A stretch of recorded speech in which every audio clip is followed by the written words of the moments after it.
हर हर महादेव, जय श्री महाकाल। आप सभी जानते होंगे अगहन अर्थात मार्गशीर्ष महीने की अष्टमी तिथि को महादेव का विकराल स्वरूप काल भैरव बाबा का जन्म हुआ था। ये 12 नवंबर 2025 बुधवार, जो कि आज महाअष्टमी के रूप में जानी जाएगी, क्योंकि ये बुधवार की ही अष्टमी है। आप जानते होंगे जिन्हें काशी का कोतवाल कहा जाता है, काल भैरव बाबा को। ऐसे में आप सभी सुंदर रूप में अष्टमी का पावन पर्व किस तरीके से आज यहाँ पर काल भैरव बाबा की आप पूजा करके फल की प्राप्ति कर सकते हैं। तो आइए जानते हैं, ये दिन कोई साधारण दिन नहीं है, भाग्य बदलने के लिए है। अष्टमी तिथि की शुरुआत 11 नवंबर 2025 मंगलवार की सुबह 11:08 के आसपास होगी और अष्टमी तिथि का समापन 12 नवंबर 2025 बुधवार को सुबह 10:58 के आसपास हो जाएगी। हिंदू धर्म में उदया तिथि मान्य है, तो इसलिए काल भैरव की अष्टमी मार्गशीर्ष महीने की अष्टमी है, जो कि दुर्गा भवानी को भी समर्पित है। आप जानते होंगे कई महिला पुरुष अष्टमी के दिन नियमित रूप से पूजन पाठन करते हैं, तो 12 नवंबर को ही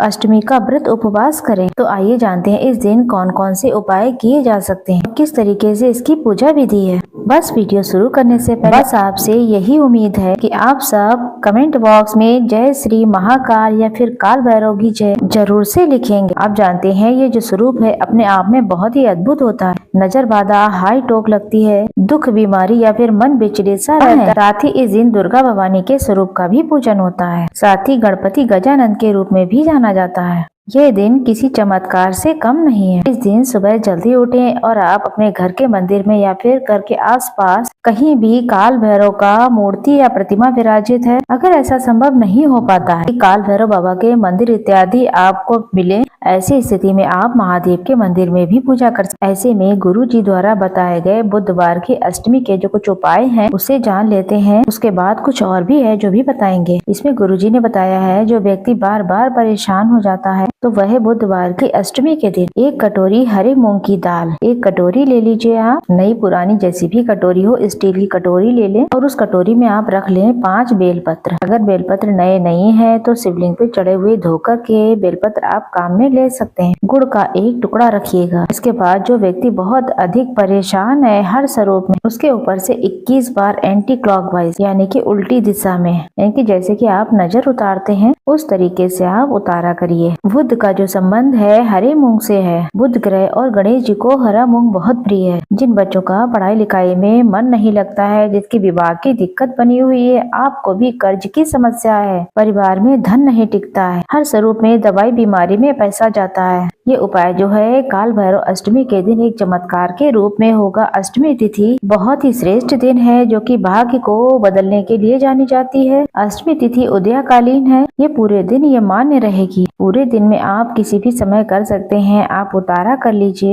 5 बेलपत्र गुड़ का टुकड़ा रखकर 21 बार मस्तक पर से उतारा कर लें और उसके बाद गणेश जी के मंदिर के, महादेव के मंदिर में भी गणेश जी होते हैं, तो वहां लेकर जाएं और अपने दाहिने हाथ में रखें और गणेश जी के दाहिने हाथ की तरफ कटोरी सहित ये सारी चीजें वहीं छोड़कर आ जाइए और प्रार्थना करें कि हे महाकाल बाबा, आज मैं काल भैरव अष्टमी यानी कि बुधवार की अष्टमी के दिन ये मैं विशेष उतारा कर रही हूँ। आप मेरे इस कार्य को सफल बनाएं, मेरे परिवार में सुख समृद्धि दीजिए, कष्ट संकट पीड़ा का निदान करिए। ऐसी प्रार्थना करके घर की तरफ आ जाना है, जमीन पर नहीं छोड़ना है। पूरी कटोरी आपको वहीं पर रख देनी है। अब हम जानेंगे अपने दूसरे उपाय के बारे में। तो इस दिन अगर आप व्रत करते हैं तो बहुत ही शुभ होता है। अगर नहीं कर पाते तब भी कोई दिक्कत की बात नहीं है। आप किसी महादेव के मंदिर में जाकर या फिर घर के मंदिर में ही जो महादेव का स्वरूप है, शिवलिंग है या फिर मूर्ति है, आप यहाँ पर काल भैरव बाबा की सुंदर रूप में यहाँ पर बैठकर प्रार्थना करें कि हे काल भैरव बाबा, जैसा कि शास्त्रों में वर्णित है कि काल भैरव बाबा का जो स्वरूप है काला स्वान यानी कि काला कुत्ता माना जाता है। उन्हें उड़द की दाल के बड़े या उड़द की दाल के पकवान, सरसों के तेल का दीपक, ये बहुत ही ज्यादा प्रिय होता है। ओम काल भैरवाय नमः, ओम काल भैरवाय नमः, ऐसा कहते हुए महादेव की शिवलिंग पर जल चढ़ाएं। काली वस्तु कोई चीज है तो वो शिवलिंग पे चढ़ाएं।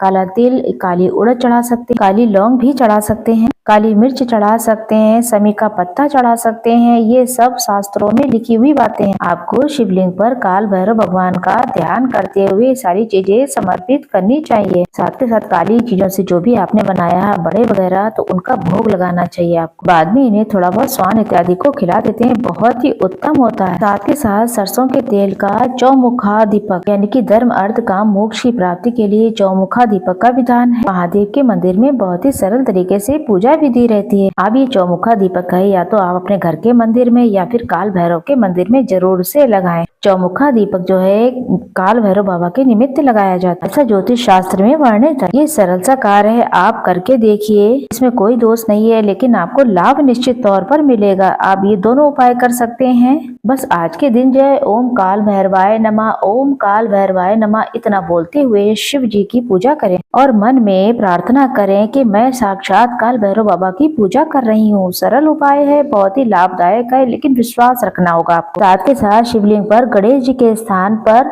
उस पर दूर्वा घास जरूर चढ़ाएं। वहीं गणेश जी को मोदक इत्यादि का भोग जरूर लगाएं। ये दिन दुर्गा भवानी का भी है, तो इसलिए दुर्गा माता को लाल फूल और दुर्गा चालीसा, दुर्गा सप्तशती का पाठ जरूर करें। सरल सरल से कार्य हैं जो कि मैंने आपको बताए, आप कोशिश करें कि आप करें। अगर इतना नहीं कर सकते हैं तो साधारण सरल तरीके से शिव मंदिर में पूजा करें, या आप अपने घर के मंदिर में भी पूजा कर सकते हैं। देवी भगवती की पूजा करें। आप काले कुत्ते को घी लगाकर रोटी या फिर सरसों का तेल लगा करके बिस्किट वगैरह या उड़द की दाल के कोई पकवान, इमरती, जलेबी कुछ भी खिला सकते हैं। अगर ऐसा करते हैं तो अनगिनत आपको लाभ मिलेंगे।